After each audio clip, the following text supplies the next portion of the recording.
자, 여러분 안녕하세요. 자, 이번 시간부터는 우리나라, 지금 일본에게 국권이 피탈되었죠. 이런 우리나라 사람들이 나라를 되찾기 위해서 노력했던 그런 모습들에 대해서 한번 얘기해 보도록 하겠습니다. 자, 지금 이제 일제강점기가 시작됐어요. 이제 조선이란 나라는 없어졌고요. 더 이상 왕도 나오지 않습니다. 조선은 일본의 속국이 되었죠. 자, 그런데 이때 전 세계적으로 어떤 일이 일어나냐? 여러분 혹시 세계 1차 대전이라고 들어봤어요? 유럽에서 있었던 이렇게 영국, 러시아, 프랑스 연합대, 독일, 오스트리아, 이탈리아 연합이 이렇게 동맹군끼리 이렇게 싸워서 많은 사람들이 죽고 전 세계적으로 굉장히 큰 전쟁이었던 제 세계 1차 대전이 일어났다가 끝납니다. 이게 언제냐면요. 1914년부터요. 1918년까지 4년에 걸쳐서 끝나요. 이 끝나고 나서 그 미국의 윌슨 대통령이 전쟁에서 패한 나라들이 식민지 국가를 많이 갖고 있었거든요. 그래서 그 나라를 독립시키려고 내세웠던 게 바로 민족 자결주의입니다. 민족 자결주의 내용을 보면요, 그 나라 민족의 문제는 그 민족이 스스로 결정해야 됩니다. 그러니까 식민지인 나라들은 스스로 나라의 앞으로의 운명을 결정할 수 있도록 독립시켜줘야 된다. 이런 뉘앙스의 주장을 했어요. 그래서 이것 때문에 많은 사람들, 많은 식민지 국가에 있는, 특히 그때 당시 조선은 일본의 식민지였죠. 식민지에 있는 국가들의 국민들이 이를 영향을 받고 그 용기와 희망을 얻게 됩니다. 그래서 우리나라에 일어난 게 바로 여러분들이 잘 알고 있는 3.1운동이에요. 자, 1918년 세계 1차전 끝나고 민족 자결주의 주장하고 그 영향을 받아서 바로 1년 뒤에 1919년에 일어난 게 3.1운동이라는 거죠. 자, 이때 여러분들이 보면은요, 일본 본토에서 한국인 유학생들끼리 독립선언식을 하기도 하고요. 또 우리나라 민족 지도자들끼리 이렇게 모여가지고요, 전국적인 만세 시위를 벌이기도 했습니다. 코가 간지럽네요. 그래서 1919년 3월 1일 여러분이 알고 있는 각 종교계의 지도자들로 구성된 민족 대표들은 서울의 태화관에서 독립선언식을 했는데요. 바로 그 독립선언서가 바로 이거고요. 바로 이 모습이 민족 대표들의 독립선언 모습입니다. 자, 그래서 일어난 게 3.1운동인데요. 여러분 3.1운동 하면은 여러분들이 알고 계신 바로 유관순 누나, 언니가 계시죠. 자, 그런데 이때 유관순 언니 누나만 한 게 아니라 여러분 교과서의 91페이지에 보면 전국적으로 시위가 발생한 곳이 표시가 돼 있을 거예요. 전국적인 시위가 일어납니다.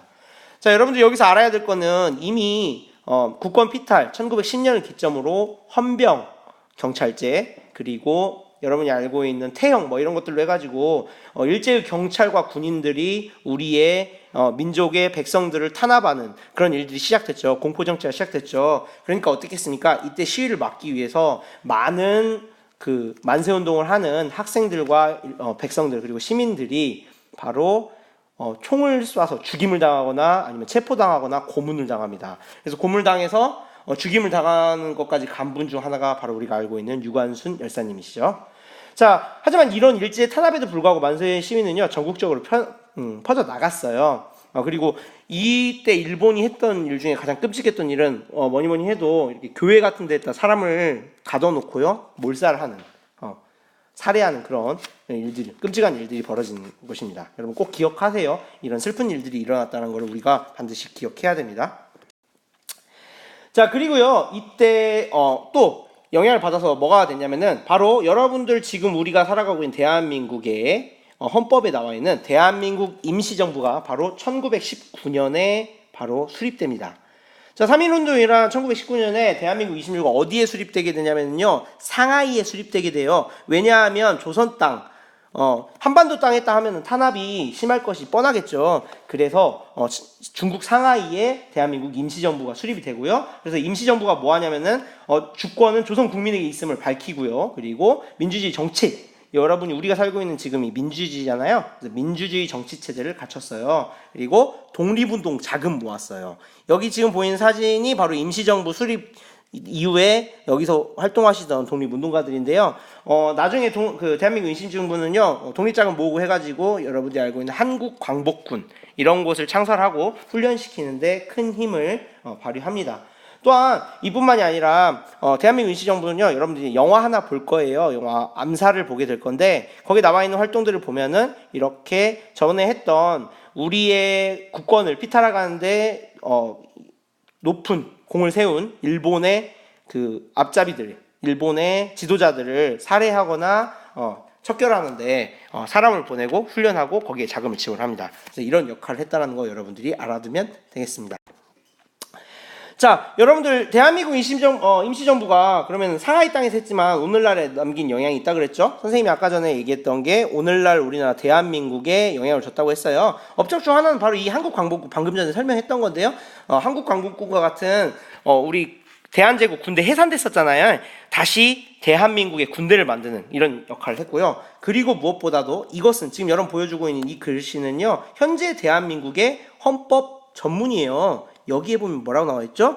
유구한 역사와 전통에 빛나는 우리 대한민국은 국민은 3.1운동으로 건립된 대한민국 임시정부의 법통과 불이한 건 4.19의 민주이념을 계승한다고 나와 있어요.